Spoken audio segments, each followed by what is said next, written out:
Bienvenidos a la Arboleda Sagrada. En este video seguiremos con la lectura del libro José y Moroni, Siete Principios que Moroni enseñó a José Smith, un libro escrito por LeGrand L. Baker y Christopher J. Coleman. Si ustedes son nuevos al canal, les invito a que puedan suscribirse para poder disfrutar de varios videos que se encuentran aquí en este canal, tanto videos que tratan temas doctrinales, temas de la historia de la iglesia y otros estudios más profundos dentro de las escrituras.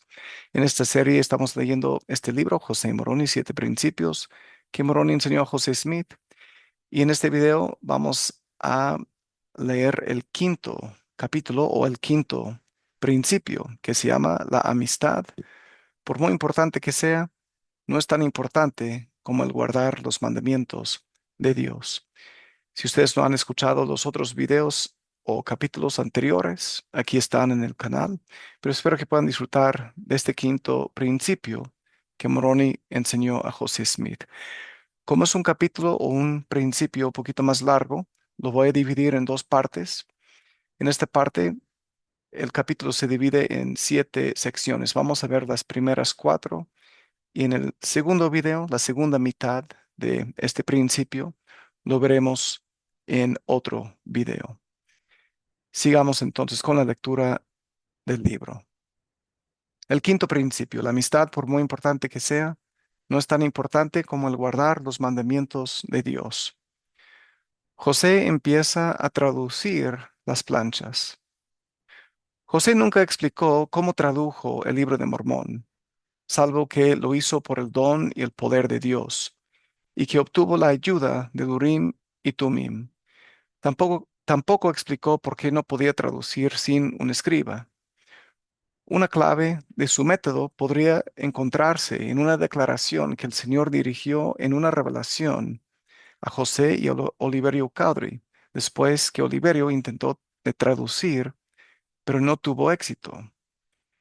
He aquí, no has entendido. Has supuesto que yo te lo concedería cuando no pensaste sino en pedirme. Pero he aquí, te digo que debes estudiarlo en tu mente. Entonces has de preguntarme si está bien. Y si así fuere, haré que tu pecho arda dentro de ti. Por tanto, sentirás que está bien. Mas si no estuviere bien, no sentirás tal cosa, sino que te sobrevendrá un estupor de pensamiento que te hará olvidar lo que está mal. Por lo tanto, no puedes escribir lo que es sagrado, a no ser que lo recibas de mí.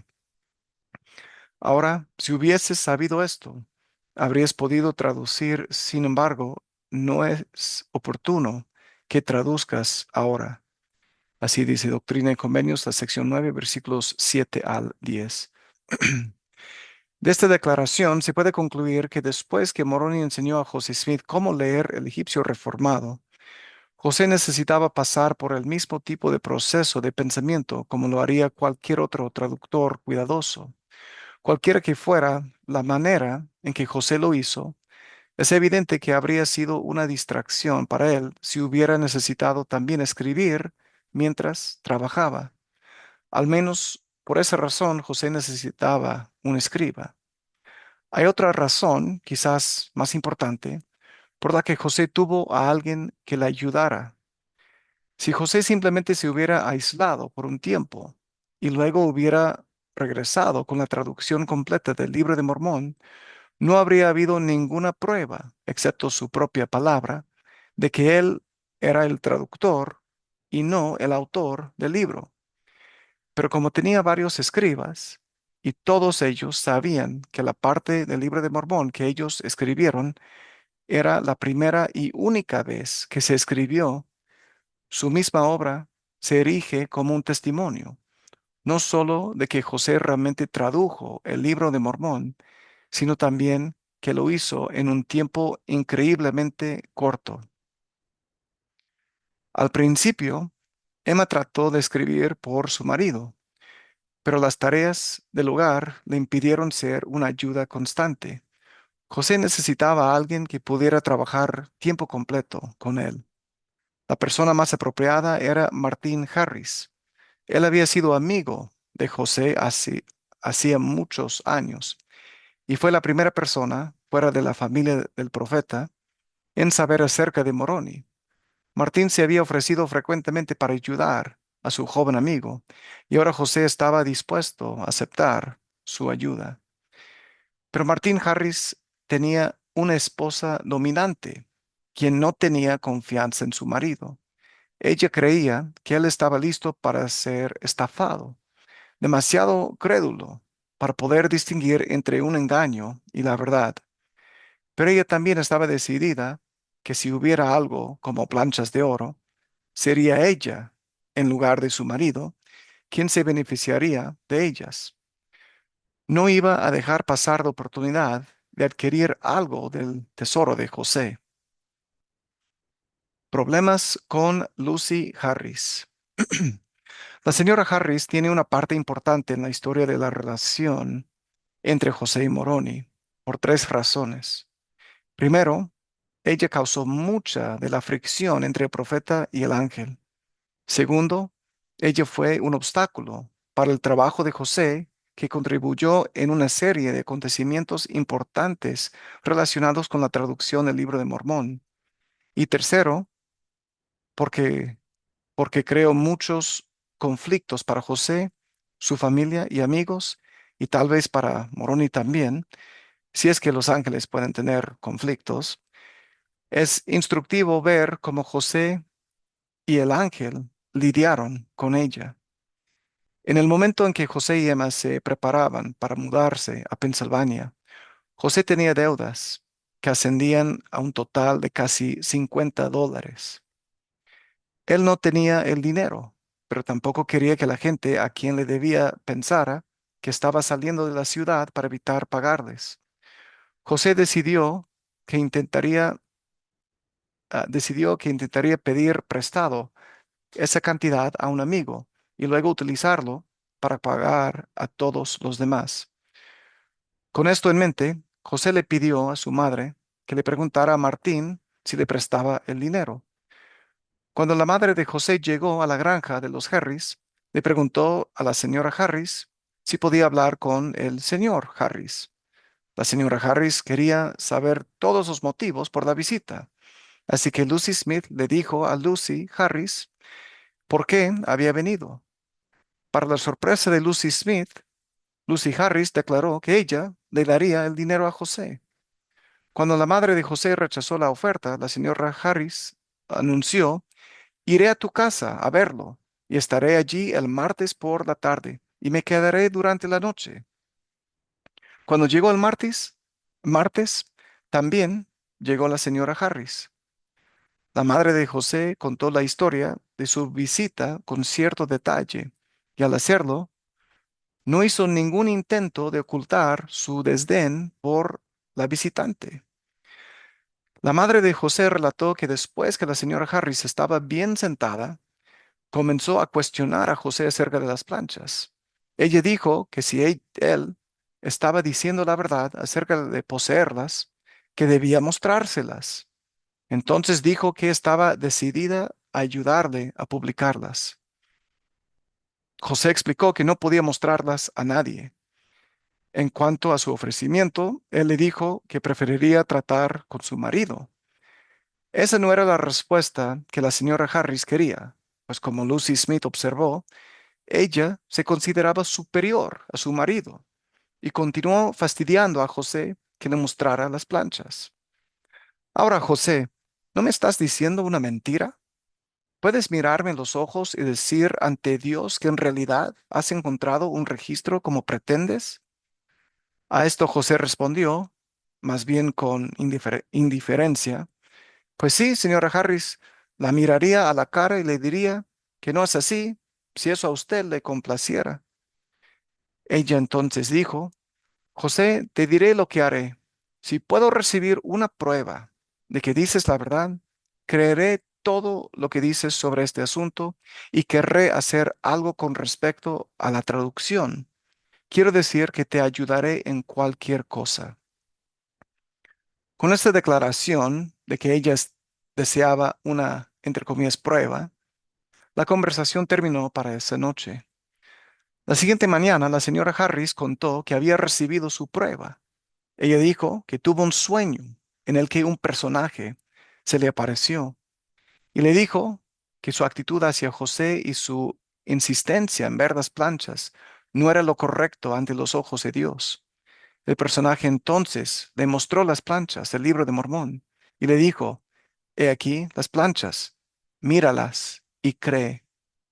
El sueño era tan vivo que ella pudo describir las planchas muy minuciosamente a los Smith.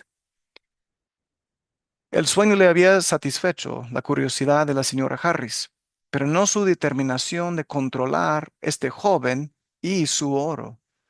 Ella no molestó a José para ver las planchas el resto del día, pero en todas las otras cosas se comportaba como se había comportado la noche anterior. Ella invertiría en el tesoro de José sin importar si José quisiera un socio o no. Finalmente José cedió, pero reconociendo que ella no estaba tan dispuesta a ser útil como estaba decidida a dominar, José rehusó aceptar su dinero como regalo.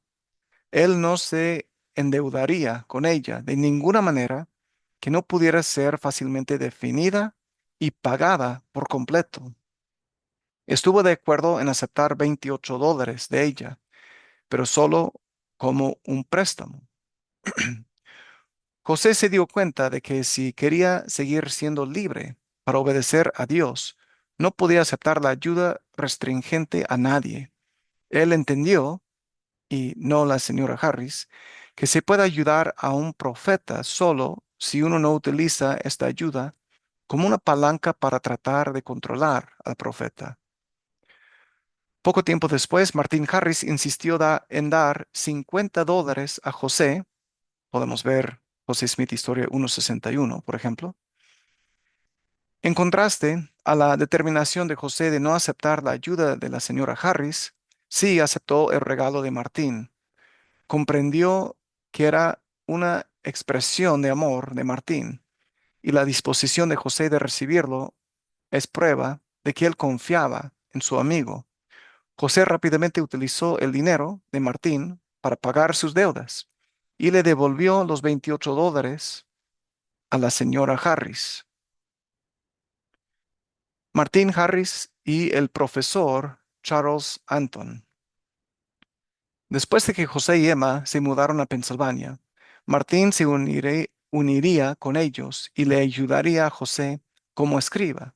Pero mientras tanto, existía aún la cuestión de la señora Harris.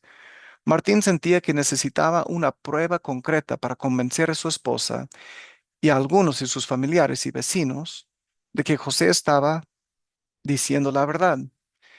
Él creía que la mejor manera de hacerlo era conseguir algún experto, entre comillas, cuya palabra aceptarían para dar testimonio de la antigüedad de la escritura en las planchas y la exactitud con la traducción de José de dicha escritura. José entendió la necesidad de su amigo y quería ayudarle. Después de haber desempacado y haberse establecido en su nueva casa en Pensilvania, copió algunos de los grabados, los tradujo y los dio la copia de las palabras y la traducción a Martin Harris para llevarlas a los expertos que quisiera. Podemos ver esa historia en José Smith, Historia 1, 62 y 63. Cuando la señora Harris se enteró de que su marido iba a la ciudad de Nueva York, estaba decidida a acompañarle, pero él estaba igualmente decidido a no llevarla. Se fue temprano una mañana sin decirle, parando por la casa de los Smith y llevó al hermano mayor de José, Hiram, en el lugar de ella. Lucy Harris estaba enojadísima. Cuando Martín y Hiram llegaron a la ciudad de Nueva York, se fueron a Columbia College y vieron a un profesor Charles Anton. Anton enseñaba idiomas clásicos, pero no sabía egipcio. De hecho, en ese momento, el egipcio antiguo era una lengua desconocida y ningún erudito en el mundo podía leerlo. Cuando Martín le enseñó las palabras que José había copiado y la traducción de José de ellas, el profesor, que no podía tener ni la más remota idea de que si estaban traducidas correctamente o no, al parecer decidió tratar de impresionar a este granjero que había venido a verlo. Martín informó, el profesor Anton manifestó que la traducción era correcta y más exacta que cualquiera otra que hasta entonces había visto del idioma egipcio. Luego le enseñé los que aún no estaban traducidos y me dijo que eran egipcios, caldeos, asirios y árabes y que eran caracteres genuinos. Martín le pidió un certificado que decía que eran auténticos para que pudiera mostrárselo a su esposa y a sus vecinos. Me dio un certificado en el cual hacía constar a los ciudadanos de Palmira que eran auténticos y que la traducción de los que se habían traducido también era exacta. Tomé el certificado, me lo eché en el bolsillo y estaba para salir de la casa cuando el señor Anton me llamó. Me preguntó cómo llegó a saber el joven que había planchas de oro en el lugar donde las encontró. Yo le contesté que un ángel de Dios, es decir, Moroni, se lo había revelado. José Smith, Historia 1:64. Andon entonces decidió que no quería nada que ver con tales cosas. Martín siguió relatando. Él entonces me dijo, permíteme ver el certificado. De acuerdo con la indicación, lo saqué del bolsillo y se lo entregué. Y él, tomándolo, lo hizo pedazos, diciendo que ya no había tales cosas como la administración de ángeles, y que si yo le llevaba las planchas, él las traduciría. Yo le informé que parte de las planchas estaban selladas y que me era prohibido llevarlas. Entonces me respondió, tal como Isaías había dicho que haría, no puedo leer un libro sellado. Salí de allí y fui a ver al doctor Mitchell, el cual confirmó todo lo que el profesor Anton había dicho respecto a los caracteres, así como de la traducción. José Smith, Historia 1:65. Cuando Martín salió de allí para ir a su casa, no llevaba la prueba escrita que quería mostrar a su esposa y a sus amigos. Sin embargo, había escuchado lo que dos profesores, Anton y Mitchell, habían dicho y había tenido en sus propias manos el certificado que le fue escrito. Ahora creyó más fuerte que nunca que la historia de José Smith era verdadera. Después del regreso de Martín a casa, su esposa secretamente obtuvo una copia de los papeles que él había mostrado al profesor Anton. Luego, cuando su marido comenzó a hacer los preparativos para reunirse con José en Pensilvania, ella anunció que se iba con él y que él podía regresarla a su casa de nuevo después de una corta visita. Martín estaba encantado con su aparente cambio de corazón y estuvo de acuerdo en que ella le acompañara. Poco era lo que él podía sospechar de lo que en verdad ella tenía planeado. Más problemas con la señora Harris. La primera noche de su viaje, se detuvieron en una posada para cenar y dormir. Martín, quien no pudo contener su entusiasmo por el trabajo de José, mostró el manuscrito a todos los que estaban en la mesa y comenzó a contarles su historia. Entonces, para su asombro, su esposa empezó a mostrar documentos similares al suyo. Al anunciar que José no era el único que tenía un tesoro, también mostró su copia del trabajo de José. Dijo que podía traducir tal como José. Ella continuó haciendo esto en cada parada que hicieron hasta que llegaron a la casa de José. Tan pronto como los caballos se detuvieron frente a la casa de José, la señora Harris informó a su anfitrión que había venido a ver las planchas y que no se iría hasta que las hubiera examinado. Sin demora y sin permiso, se fue directamente a la casa y saqueó todos los cajones y revisó cada rincón y esquina. Ella se metió en todo.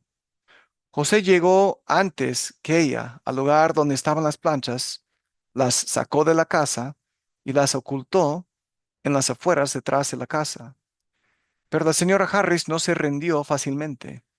Después de haber buscado por toda la casa, ella llegó a la conclusión de que José las había enterrado. Al siguiente día, ella salió de la casa y empezó a buscar las planchas en la parte adyacente a la casa. Después de una búsqueda tediosa, llegó a un lugar donde ella creía, por cómo se veían las cosas, que las planchas tenían que estar enterradas. Se agachó y empezó a excavar. De pronto, mientras su mano se movía a través de la nieve y las hojas, una serpiente grande y negra se paró frente de ella. El siseo de la serpiente le asustó tanto que abandonó su búsqueda y regresó corriendo a la casa. Mientras se calentaba junto a la estufa, le preguntó a Emma si había serpientes en esas partes durante el invierno.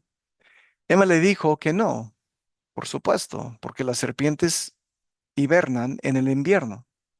La señora Harris había visto una serpiente y le había dado un susto terrible. Ella no iba a salir a buscar en la nieve de nuevo. Después de eso, la señora Harris declaró que no creía que José tuviera las planchas y que no iba a quedarse para buscarlas por más tiempo. Salió de la casa del profeta con el equipaje en mano y se fue con uno de sus vecinos. Allí contó la historia de la serpiente y del engaño de José y se invitó a quedar con el vecino por más o menos una semana. Usando esa casa como una base de operaciones, dedicó sus energías para exponer a José Smith y su ángel. Llamó a todos los demás vecinos, diciéndoles a todos que José era un fraude, que solo estaba fingiendo tener las planchas para poder estafar a su marido de su propiedad. Los vecinos vieron su frustración y creyeron que algo terrible debió haberle sucedido. Ella identificó esa cosa terrible como la aceptación crédula de su marido, de José, y sus revelaciones. Después de eso, José tenía el mismo tipo de problemas con sus nuevos vecinos, como lo había tenido con sus vecinos de Palmira. Cuando la señora Harris había pasado 2 semanas agitando el barrio de José, Martín la llevó a su casa, la dejó en Palmira y regresó a Pensilvania para escribir mientras José traducía. En cuanto a su marido se había ido, la señora Harris comenzó a agitar sus propios vecinos otra vez. Se fue de casa en casa, insistiendo que José estaba tratando de estafar a su marido de todos sus bienes para demostrar y hacer que sus temores parecieran más reales. Quitó de su casa casi todo lo que estaba dentro de ella, muebles, cobijas, de cama y cualquier otra cosa que pudiera mover, y llevó estas cosas a las casas de sus vecinos. Ella dijo que tenían que estar guardadas y seguras para cuando José convenciera a Martín que se las diera. Las personas que guardaron las cosas de la señora Harris también eran vecinos de los Smith. Pronto, casi todos los del pueblo empezaron a hablar de los Smith como si fueran delincuentes, astutos y peligrosos. Queridos hermanos, este es el final por el momento de esta parte del quinto principio. En el siguiente video, la parte 2, la segunda mitad, seguiremos con 3 subsecciones más. Vamos a hablar de la pérdida de las 116 páginas. Hablaremos de qué sucedió con las 116 páginas y la última lección para José acerca de la obediencia. Es lo que vamos a ver en el siguiente video sobre este quinto principio. Sobre lo que se ha leído el día de hoy en este quinto principio de la amistad, por muy importante que sea, no es tan importante como el guardar los mandamientos de Dios. Díganme, hermanos, ¿qué aprendieron ustedes? ¿Qué información les gustó o qué información fue nueva para ustedes? Dejen sus comentarios en la sección que se encuentra abajo y favor de compartir este video con más personas para que ellos puedan disfrutar también de esta lectura del libro José y Moroni, Siete Principios que Moroni enseñó a José Smith. Favor de compartir el video en todas las redes sociales. Inviten a sus amigos y a sus familiares que vengan al canal para poder disfrutar de todo el contenido que se encuentra aquí. Espero que aquí, hermanos, como siempre, en este canal, La Arboleda Sagrada, ustedes hayan hallado nuevamente su lugar apartado y especial para aprender más sobre las hermosas verdades del Evangelio de Jesucristo. En este caso específico, por supuesto, algo más de la historia de José, su preparación para llegar a ser un profeta y la salida a la luz del libro de Mormón. Cuídense mucho, mis queridos hermanos. Nos veremos en el próximo video aquí en la Arboleda Sagrada. Les mando un abrazo muy fuerte, deseando que estén muy bien. Gracias siempre por su apoyo. Espero que estén disfrutando de esta serie y seguiremos con la segunda mitad en el siguiente video. Muchas gracias. Cuídense. Chao.